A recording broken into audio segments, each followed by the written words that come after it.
Welcome to Integrated. This is the podcast where we seek to bridge the gap between the intellect and the will so that we can grow as disciples of Christ, surrendering all that we are and all that we have to the truth.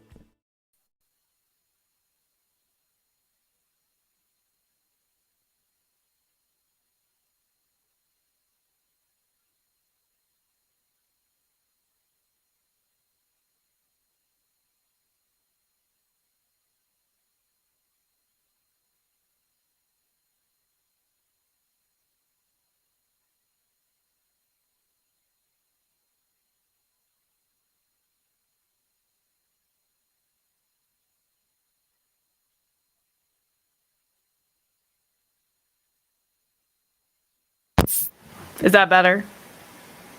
Stop. Can you hear me now? You guys should be able to hear me now, right? Okay, so perfect. Sorry about that. I was changing my setup because I'm not using my boom arm the way that I normally do. So anyway, yes, Patrick MacDrid, please get your hearing checked. Thanks for joining me, Nick, the guys over at Traditional Thomas. Awesome. Nick, you're amazing. If you haven't checked out his channel, please head over to the Traditional Thomas. Tradman, obviously, we've got like our usuals here. It's really good to see you, Epo Rose, as well as Lauren. Thanks for hanging in with me. I'm just like the worst with live streams. I don't know why, but I always I seem to mess up something almost every time. But anyway, thanks for joining me. If you're new here, welcome to my channel. This is Integrated, where I try to take current issues, especially with these apostle screeds. My job, my goal here is to look at a current cultural event and sort of pick it apart. And this is where I get on my soapbox a little bit. Today, I'm going to do the format a little bit differently because I'm going to touch on a couple of different things. I don't want this to drag out forever any more than it needs to. And I know I've already wasted some time, so my apologies. But today I wanted to talk about specifically this question of whether or not our modern public school system has made the public more stupid. I've kind of been asking this question. Is it designed to leave us less intelligent specifically, or do we lay the blame kind of at the advent of the internet or the lack of falling rates of those who are religious and kind of reject natural law? Is it just that people are less intelligent now than we have been historically, despite having the world at our literal fingertips? When we started relegating our duties to other institutions, did we also relegate our capacity to think for ourselves and use reason to come to conclusions about the world around us and determine what is truth? I guess I can't say for sure, but what I'm certain of is that in our current social climate, stupidity abounds all the more. And specifically when I look at pro-life stuff, of course, you guys know how passionate I am about ending abortion. I'm almost even afraid to say the word because I'm pretty sure I've been getting shadow banned for using it. And I do think that there are several issues at play as to why this culture seems so stupid and ridiculous. And so it is. I think you're right, Jason. I think it's hard to get an education when truth is subjective and relative in this culture that's kind of sort of been born out of the Enlightenment, right? Everything is very subjective, and we seek to be enlightened creatures where we kind of become our own gods. The public school is so bad right now. I think you're right, Traditional Thomas. I mean, and the thing that's so interesting, and I think a lot of that is because of the way that education is funded, the lobbying that's involved. It's funny, they just sort of push kids through the school system, even when they're not meeting those proper markers, because the school will just get more funding for saying like, yes, we're at a certain academic level. There aren't any checks and balances in place. I mean, if you look at some of the younger kids that are coming out, they don't know how to write a coherent sentence. They don't know how to write essays and do the things that are necessary for being a productive citizen or having a career. It's been really interesting. And another thing that's even more important than necessarily being able to read and write, in my opinion, is just being able to use logic and being able to receive criticism. Like some of those really fundamental skills are sort of missing. And so I wanted to look at especially the seamless garment issue within the pro-life world. And the reason I thought of this was because a friend of mine tweeted out, I should look at his Twitter account. He tweeted out something about how stupid it is when people like certain priests will say, I'll just read this priest's tweet. I won't say who he is, but he said, quote, "A mass shooting at Michigan University and another one in the mall in El Paso right next to the Walmart where there was another mass shooting recently. Babies in the womb is not the only life issue. Gun control is a pro-life issue." And my friend said, "These two shootings killed 4 people total. Abortion kills 4 people every 3 minutes. This means more people died during the shootings from abortion than from the shootings. I'm tired of pretending it isn't that simple. These issues are not the same." And as we continued along in this conversation, I know it's Twitter. Twitter is Twitter, okay? But somebody commented and said, the problem is, in my opinion, if pro-life conservatives started taking gun violence issues seriously, maybe more people on the left would be willing to listen to you. Believe what you want but a large portion of the left doesn't view you guys as truly pro-life. And I sort of pointed out to this person that he was basically proving the point of my friend in the original post, just that there's not a moral equivalence between gun violence and the direct and intentional killing of an innocent human being. It's honestly ridiculous that we have this issue within the pro-life world and how prevalent it is. And it's really done a lot of harm to advancing the anti-abortion agenda in our country. These groups that have adopted this whole life view, and I'm not saying that these other issues are not important. Obviously they are. But they cannot be, we should not be conflating them with abortion. There is not a moral equivalence between gun violence. Guns do not kill people. People kill people, right? It's insane. It's insane that I have to say that. It's insane when there are more people who die from stabbings every year than there are from gun violence. And not that these issues are not important, but really at the core, it's a person issue. It's the heart. It's having a respect for the dignity of human life, which really begins in the womb. And the fact that people insist on drawing a moral equivalence between abortion and all of these other issues like human trafficking, like immigration, all of these other things, when you have babies dying every minute. I mean, here in Minnesota, on average, we have at least, sorry, my kids are, they're awesome. They're trying to, you need to get out. Thank you. Thanks for bringing Veronica. Shut the door. Thank you. Yeah, and there's Veronica. Hi. Speaking of babies, my co-host was realizing she wasn't getting her screen time. But the fact of the matter is that gun violence is not as, it doesn't hold the same moral weight as the direct and intentional killing of an innocent human being. For that, just on that front. But second, killing born people is already illegal. Okay? We have legalized, state-sanctioned baby killing in the womb. Okay? That is not the same as gun violence. Gun violence is already illegal. Abortion is not. And so the urgency with which we need to fight abortion is higher than that. I mean, exponentially higher for a multitude of reasons than addressing this issue of gun violence, which has a lot more to do with the condition of the human heart, fatherlessness in the homes, poverty, education, all of these tangential issues, these cyclical problems that happen within, certain communities where these issues are more prevalent, boys in isolation, all of these other things. Okay. That is not the same as state-sanctioned killing babies up to birth, like in the state of Minnesota. This seamless garment has to go. It has been so damaging to the pro-life movement. And it was so funny. I had this experience one time. I was at an event. It was a women's retreat, like a day-long retreat of some kind. And there was this priest, And so we went for confession. We had confession in the middle of the day. And I went to this particular priest for confession. And it was not my favorite. It was face to face in like a classroom in this building.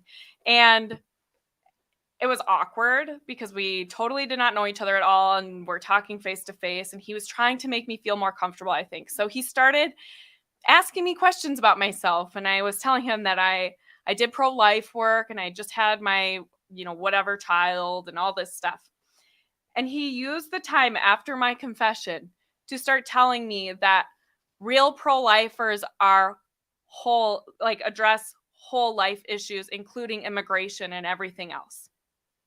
And I seriously could not believe that he used the opportunity after confession to try and tell me that I wasn't pro-life enough because I wasn't also fighting immigration. We do not do this for any other issue, like at all. I don't look at people who are looking at addressing things like sex trafficking, and I don't look at them and say, well, you're not really opposed to sex trafficking because you're not doing anything about abortion. And pimps and sex traffickers use abortion to exploit women even more. I would never do that. That's ridiculous. They're doing something, the cause that they're fighting for is not focused solely on abortion. It's related, yes, but I would never expect everyone to solve every other issue. And we don't do that with any other social issue. It's always abortion. And pro-lifers always fall into the same trap of feeling like, well, they must be right. You're right. I must not be pro-life if I'm not addressing all of these other issues. That's not true, and that's unfair. That's an unfair burden to place on pro-life activists, and you shouldn't accept that burden as a pro-life activist. Now, what I think we also need to talk about is what it means to actually be pro-choice. I don't see pro-lifers really addressing this issue of pro-choice insofar as I think we sort of walk around it. So we get into these conversations and we're like, but you're not really pro-choice, you're pro-abortion, which is true. But how do we know that? Because some people will be very adamant that they are very pro-choice and they're pro letting women choose. But what do you see when it comes to legislation? What do you see about the things that they're doing in their own spare time? Pro-lifers, you're not pro-life enough if you're not adopting every baby that gets placed for adoption. If you're not, going into the foster care system and fixing every little nook and cranny. And the reality is that a lot of pro-lifers, especially pro-life activists, are involved in all these other things. But again, that's not the burden of the pro-life activist because abortion is inherently wrong regardless of if these other things get solved. We should address these other issues. But that doesn't, whether or not those things are fixed, do not change how morally depraved it is to dismember innocent human children inside the wombs of their mothers. There is a false moral equivalency there, and stop giving credence to it. The seamless garment argument is as ridiculous as it sounds. It's like the emperor who has no clothes, right? And I just really wish that this would die. I wish this argument would die. It's a terrible argument. It's not logical. It doesn't sustain itself. It's irrational. And we do not apply the same standard to any other social issue. So, back to being pro-choice. How do we know that these people really aren't pro-choice? I'm looking at some of the legislation that's going through the Minnesota legislature. We just codified into our law abortion on demand through all 9 months of pregnancy without things like parental notification, without informed consent. So here's the thing. So I'm going to highlight that. Informed consent. These people are not pro-choice when they deny women an opportunity to have full informed consent of what they are consenting to when they choose to have an abortion. Okay, so that's the first one. They are not pro-choice because they are denying people from making a true choice. That's bottom line. That's it. If you do not want to require informed consent, you are not pro-choice. You are more than happy for women to get taken advantage of by an industry who profits off of women in crisis. That's exactly what the abortion industry does. Second, they are trying to remove funding from pregnancy centers and they attack pregnancy centers. So imagine you have a woman who makes a decision to go to a pregnancy center. She receives support, whether that's parental parenting education. She's receiving ultrasound care. A lot of these places are now beginning to offer prenatal care, free pregnancy testing, free STI testing, material assistance from formula, clothes, diapers, whatever. And they're going to say, nope, those places don't deserve funding. Well, why not? If you're pro-choice, why don't these places get to have funding? Why is it that the state should no longer fund these clinics when they are helping thousands of women every year? And the abortion industry gets off easy. They don't have to walk with the women for months on end. They're not walking with women for years after they have their babies to help them with resources. They're not helping women connect personally with financial assistance in their counties, all of these other things. And yet the pregnancy centers are the ones that are going to lose funding. That doesn't make sense to me. That's not pro-choice.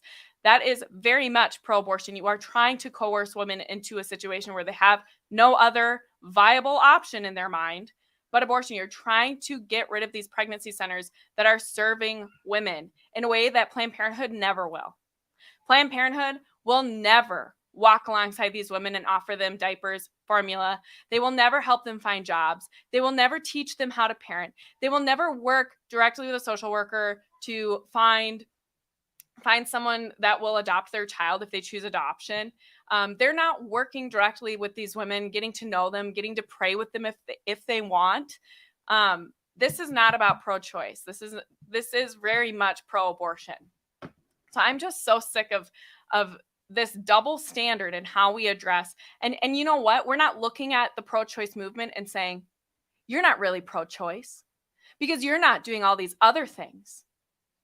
And yet we let people use a seamless garment argument against pro-lifers as if that's legitimate. Give me a break. Give me a break. So that was the end of my big part of the screed, but I'm going to transition now. I want to just give you a few updates. Sorry, my kids are, somebody got locked up upstairs or downstairs, but they're going to be fine. I'm going to make this little, I'm going to finish this. I want to go through a couple of the comments here quick too, but let's see. Samantha says, Angela, I would argue they are informing them, just that they are informing them from only their view of what abortion is and does. That's not true. Not really. Most states do not require informed consent. They don't have to tell women anything about the fetal development of their child. They don't have to tell them anything about the abortion procedure. They don't have to do any of that. And most abortion facilities across the country are not licensed or inspected. So there are no guardrails in place to keep women safe. They're not getting the information that they need to make an informed decision.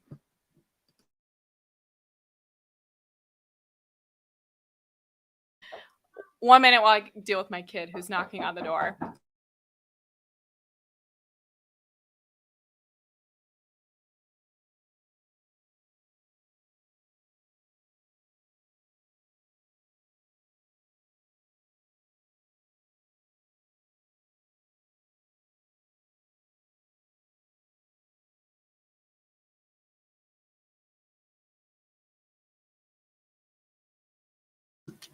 Thanks for hanging in. It's just crazy right now. Oh, okay. So Samantha, I know you would expect at least that much. That's just not happening. Those laws are in place because they think it's no big deal. That's their view of the process, right? Okay, so the other thing I want to talk about is just to let you guys know that I did release an interview earlier this week. If you haven't watched it, please check it out. I had this great interview with Jeremy Christensen, and I just wanted to give you a second to catch a clip of what that interview is like. And if you like it, maybe go back and listen to that. And other Christians can do in approaching that conversation. There are two things that come to mind. One is to encourage them to read the most quoted non-Mormon author in Mormonism is C.S. Lewis. So Mormon leaders quote C.S. Lewis all the time. That's really interesting. Yeah, he is statistically the most quoted non-Mormon in speeches by Mormon leadership. And it's a very brief part of the beginning of Mere Christianity, but I think C.S. Lewis lays out a sensible defense of why it is that Christianity is reluctant to adopt the meaning of Christianity that Mormons will often defend, which is, I believe in Jesus and I try to follow him. C.S. Lewis talks about Christianity has to mean something, right? And he rejects the idea that it means someone who tries to be an ethical person. And he says, if that's what it means, it doesn't mean anything. And you can be a good Christian or a bad Christian. A bad Christian who doesn't live the teachings of the church, who's an immoral person, is a Christian nonetheless, but it's a bad Christian. But the sine qua non of Christianity is not, do you try and live a moral, ethical life? Rather, Christianity is a religion of belief. It's a creedal. Right. It's not being a virtuous atheist. Yeah. Correct. It is fundamentally about propositions about the nature of Jesus Christ and our relationship to God. So I think that's one place to sort of help them understand why, that it's like, well, the term has to mean something. It's not meaningless. And I think the other component is probably the biggest dividing line between Mormons and other Christians is the conception of the nature of God. And it's a non-negotiable position for both camps. But I think both sides just have to understand that from the Mormon perspective, most Mormons just lack a depth in early Christian history and the nature of the early church councils and the Christological debates of early Christianity. They just lack a depth sufficient to understand why it is that the Nicene-Constantinopolitan Creed is more or less the dividing line, right? On what gets called Christianity and what is outside of Christianity.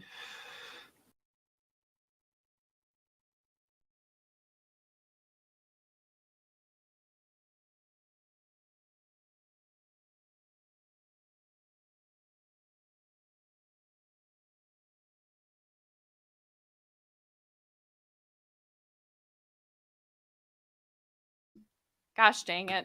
Okay, so my 4-year-old locked the 2 older ones downstairs, and then she went outside after stealing chocolate, I'm presuming.